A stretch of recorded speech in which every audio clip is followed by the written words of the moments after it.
अहमद नाम का एक 25 साल का लड़का था जो कि एक प्राइवेट कंपनी में जॉब करता था। वहां पर उसकी मंथली सैलरी 40,000 रुपए थी, जो भारत के अंदर एक अच्छी इनकम मानी जाती है। हालांकि अपनी इस इनकम से अहमद भी काफी खुश था, लेकिन उसके मन में एक डर था कि वो एक प्राइवेट कंपनी के अंदर है और ये कंपनी डिग्री से ज्यादा हुनर को प्रायोरिटी पर रखती है। जहाँ कल को अगर कोई ज्यादा हुनर वाला एम्प्लॉय उनको मिल जाता है तो वो पुराने एम्प्लॉयज को निकालने से पहले ज्यादा नहीं सोचते। इसके अलावा उसके पास कोई भी ऐसा सोर्स नहीं है जहाँ से एक भी रुपया कमा सके वो। अहमद का वहां पर एक दोस्त था सुमित नाम का, जो महीने के 90,000 रुपए कमाता था। सुमित उसी कंपनी के दूसरे डिपार्टमेंट में मैनेजर का रोल संभालता था। सुमित के अंदर एक खास बात यह थी कि उसमें हुनर काफी ज्यादा था और इससे वो हर टाइम काफी कॉन्फिडेंट नजर आता। उसे देखकर ऐसा लगता कि मानो उस पर किसी भी तरह का प्रेशर नहीं है। ऑफिस में सबसे ज्यादा अगर कोई चिल माइंडेड इंसान था तो वो सुमित ही था। अब एक दिन सुमित कॉफी लेने के लिए कैंटीन में जाता है एंड वहां पर वो देखता है कि अहमद किसी गहरी सोच में बैठा हुआ है। सुमित अपनी कॉफी लेकर अहमद के पास ही बैठ जाता है एंड उससे पूछता है कि अहमद, इतनी गहरी सोच में क्यों भाई, कोई प्रॉब्लम हो गई क्या? अहमद बोलता है कि यार सुमित क्या बताऊं, मैं डर में जी रहा हूं। डर? किस बात का डर? सुमित, तुम्हें तो पता ही है इस कंपनी के जो ऑनर हैं वो कितने स्ट्रिक्ट हैं। वो छोटी सी गलती पर भी जॉब तक से निकाल देते हैं एंड गॉड ना करे अगर कभी मुझसे भी कोई गलती हो गई एंड उन्होंने बाकियों की तरह मुझे भी जॉब से निकाल दिया तो मैं तो यार बर्बाद ही हो जाऊंगा, क्योंकि यही इकलौती जॉब है मेरे पास पैसा कमाने के लिए। सुमित ने अहमद को समझाया, अहमद तुमको पता है मैं क्यों इतना कॉन्फिडेंट रहता हूँ? क्यों मुझे तुम ज़्यादातर टाइम चिल मोड में ही देखते हो? क्यों सुमित, बताओ मुझे। क्योंकि जिस डर में तुम आज हो इस डर को मैं काफ़ी टाइम पहले बहुत पीछे छोड़ चुका हूँ। मतलब? मैं समझा नहीं। देखो, तुम्हारे डर की मेन वजह क्या है कि ये जॉब तुम्हारा एक लौता इनकम सोर्स है, बट मेरे साथ में ऐसा नहीं है। मैं ऑलरेडी अपने लिए इतने एसेट्स क्रिएट कर चुका हूँ कि अब मुझे जॉब सिक्योरिटी की भी टेंशन नहीं है, क्योंकि इन एसेट्स की वजह से अब मेरी मल्टीपल जगहों से इनकम आ रही है। एसेट्स? ये क्या होता है? अहमद, एसेट्स वो चीज़ें होती हैं जो तुमको पैसा कमा कर देती हैं, जैसे तुम्हारे केस में तुम्हारी ये नौकरी। बट प्रॉब्लम यह है कि तुम्हारे पास सिर्फ यही एक एसेट है। नहीं नहीं नहीं नहीं, अगर ऐसा है तो मेरे पास एक और एसेट है, मेरा बैंक अकाउंट, क्योंकि वहाँ पर मेरा पैसा हर साल 4% से ग्रो हो रहा है, वो भी मेरी बिना इन्वॉल्वमेंट के। ये है ना मेरे लिए एसेट। अहमद, ऐसा तुमको लग रहा है, बट अगर तुमने अपना बचा हुआ सारा का सारा पैसा बैंक में रख रखा है तो वो तुम्हारे लिए एक एसेट नहीं, एक लायबिलिटी है जो तुम्हारा लॉस करा रही है। वो कैसे? देखो, एक सिंपल सी कैलकुलेशन से मैं समझाता हूँ तुमको। तुम्हारा बैंक तुमको हर साल 4% इंटरेस्ट दे रहा है, यानी अगर तुम्हारे बैंक अकाउंट में 1 लाख रुपए हैं तो 1 साल के बाद तुमको उन पर 4,000 रुपये मिलेंगे। बट इधर अगर तुम महंगाई को देखो तो यहाँ पर हर साल 7 से लेकर 9% तक का जंप आ रहा है। यानी इस साल अगर तुम्हारे राशन पानी और ज़रूरत की चीज़ों की कीमत अगर 1 लाख रुपए है तो अगले साल तुमको इतने ही राशन पानी और ज़रूरत की चीज़ों के लिए लगभग 1,08,000 रुपये चाहिए होंगे। तो अब तुम समझो, इनडायरेक्टली तुम्हारे बैंक के अंदर उन पैसों की वैल्यू बढ़ नहीं रही, उल्टा कम होती जा रही है। हाँ, ये तो मैंने सोचा ही नहीं। लेकिन अब तुम ही बताओ सुमित, मैं और कौन कौन से एसेट्स क्रिएट करूँ जिससे मुझे भी तुम्हारी तरह अलग अलग जगहों से रेगुलर इनकम आती रहे। देखो, मैं तुमको वो एसेट्स बता देता हूँ जो मैंने खुद के लिए बनाए हुए हैं। इन्हीं में से तुम डिसाइड कर सकते हो कि तुम्हारे लिए कौन सा बेस्ट है। मेरे पास अभी के टाइम में 4 एसेट्स हैं जहाँ से मुझको फाइनेंशियल तौर पर या तो रेगुलर इनकम आ रही है या इनकम बढ़ाने के रास्ते खुल रहे हैं। एंड इसमें सबसे पहला एसेट है मेरी एजुकेशन। सालों पहले जब मेरी इस कंपनी में ज्वाइनिंग हुई थी तो मुझे भी इस बात का अंदाजा था कि शायद ये जॉब मेरे फ्यूचर के लिए 100% सिक्योर नहीं है।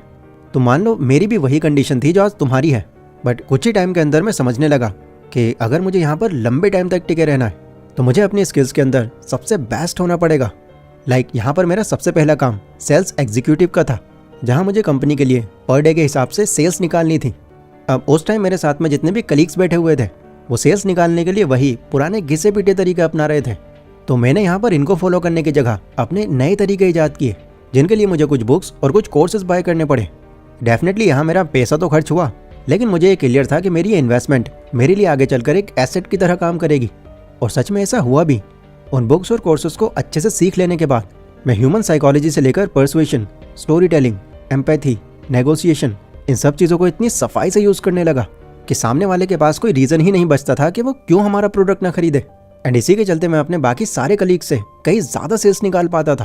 तुम यकीन नहीं करोगे, बट मेरा 1 साल के अंदर 3 बार प्रमोशन हुआ था। एंड आज तो तुम मेरी पोजीशन और सैलरी देख ही रहे हो। अभी भी अगर मुझे लगता है कि मुझे कुछ और भी सीखना चाहिए तो वहाँ मैं खुद पर इन्वेस्ट करने से पहले ज़्यादा नहीं सोचता, क्योंकि ओवर द टाइम वहाँ पैसा लगाना मेरी ग्रोथ में ही काम आता है मुझको। सो ये था मेरा पहला एसेट। अगला एसेट जो मुझे पैसा बना कर देता है वो है घोस्ट रेंटिंग।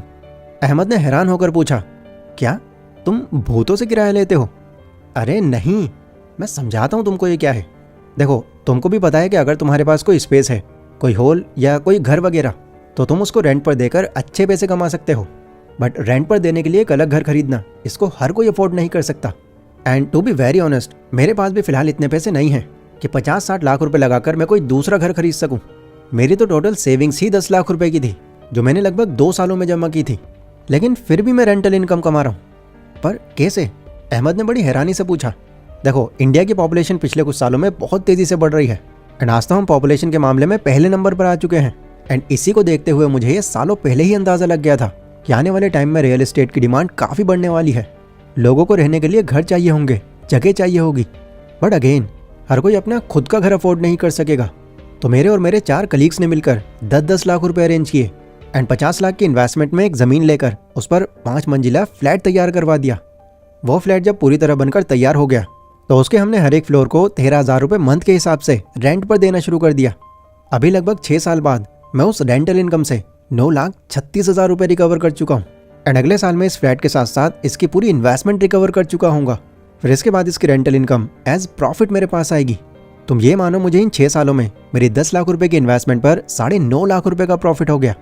इनफैक्ट अब तो मेरी प्रॉपर्टी की कीमत भी बढ़ गई है। अब एक बार के लिए जरा इमेजिन करो, अगर ये 10 लाख रुपए मैंने यहाँ लगाने की जगह सेविंग्स अकाउंट में रख दिए होते एंड मान लो अगर मुझे उन पर 5% भी इंटरेस्ट मिल रहा होता, तो मेरे ये 10 लाख रुपए 6 सालों के बाद कंपाउंड होकर 13,40,000 के आसपास बनते। मतलब 10 लाख रुपए पर 3,40,000 रुपए, देख रहे हो, आधे से भी कम। तो इसीलिए ये रेंटल इनकम मेरा दूसरा बड़ा एसेट है। मेरा अगला एसेट जो मैंने अभी हाल ही में बाय किया है वो है एक लिमिटेड एडिशन गोल्ड वॉच, जो कि 5 लाख रुपए की है। अहमद ने फिर से सुमित को टोक दिया। अब ये तुम्हारे लिए एसेट कहाँ से हुआ? अरे यहाँ तो तुमने पैसे बर्बाद कर दिए, तुम तो शॉप कर रहे हो। मेरी घड़ी देखो, 250 की है, बट टाइम वही बताती है। अहमद, 3 इडियट मैंने भी बहुत बार देखी है, ये डायलॉग मुझे भी पता है।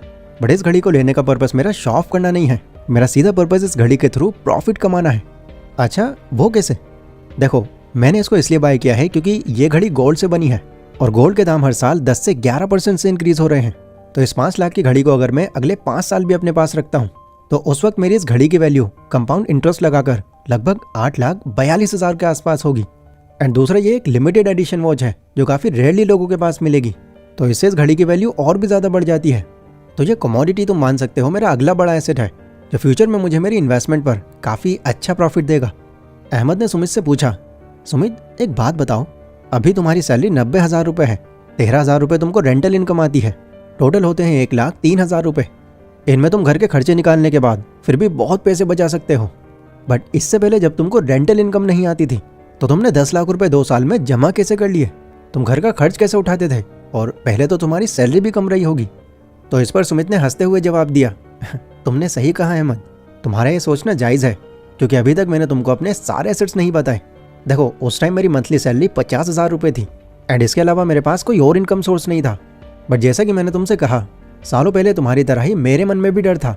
यही माइंड में चलता रहता था कि बस यही इनकम सोर्स है मेरे पास, किसी वजह से अगर ये बंद हो गई तो क्या होगा मेरा।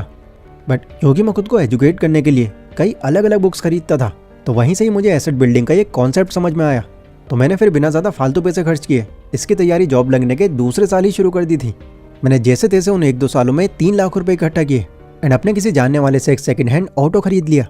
ये मैंने पर्पसली किया था क्योंकि मेरा एक पड़ोसी था समीर नाम का, जो उस टाइम पर बेरोजगार था, बट वो ऑटो चलाना जानता था।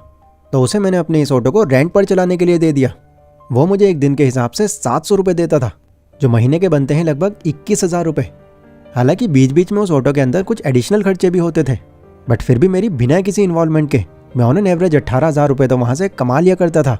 तो उस टाइम मेरी एक महीने की कमाई 50,000 नहीं बल्कि 50 + 18 68,000 रुपये थी, जिससे मैं इतने कम टाइम में काफ़ी पैसे सेव कर पाया। वैसे आज भी मेरी इन्वेस्टमेंट पर 2 ऑटो चल रहे हैं, जिनका पर डे रेंट बढ़ाकर मैंने 1,000 रुपये किया हुआ है।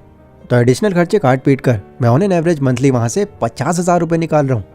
अब ओवरऑल इन सब एसेट्स का अगर मैं निचोड़ निकालूँ तो मंथली कमाई मेरी 90,000 नहीं बल्कि 2 लाख के आसपास है, और वो भी अलग अलग जगहों से। एंड आगे ये कमाई और भी ज़्यादा बढ़ने वाली है। इसी वजह से मैं तुमको इतना चिल दिखाई देता हूँ, क्योंकि देखो, अगर हमारे माइंड में ये होता है कि हम फाइनेंशियली बहुत अच्छा कर रहे हैं तो आधे से ज़्यादा स्ट्रेस तो हमारा ये सोच सोच कर ही खत्म हो जाता है। ये सब सुनकर अहमद की मानो आंखें खुल गईं। उसने भी खुद से प्रॉमिस किया कि मैं भी अब अपने पैसे बर्बाद करने की जगह उनसे एसेट्स क्रिएट करूंगा। दोस्तों, आई होप ये वीडियो आपको भी काफ़ी अच्छे से समझ आई होगी। एंड पता चला होगा कि पैसे बर्बाद करने की जगह अगर उसको सही जगह में लाकर उससे एसेट्स क्रिएट किए जाएं तो ऐसा करना आपको फाइनेंशियल तौर पर बहुत ही ज़्यादा ग्रो कर सकता है। ये वीडियो अगर आपको पसंद आई हो तो इसको लाइक ज़रूर कर देना।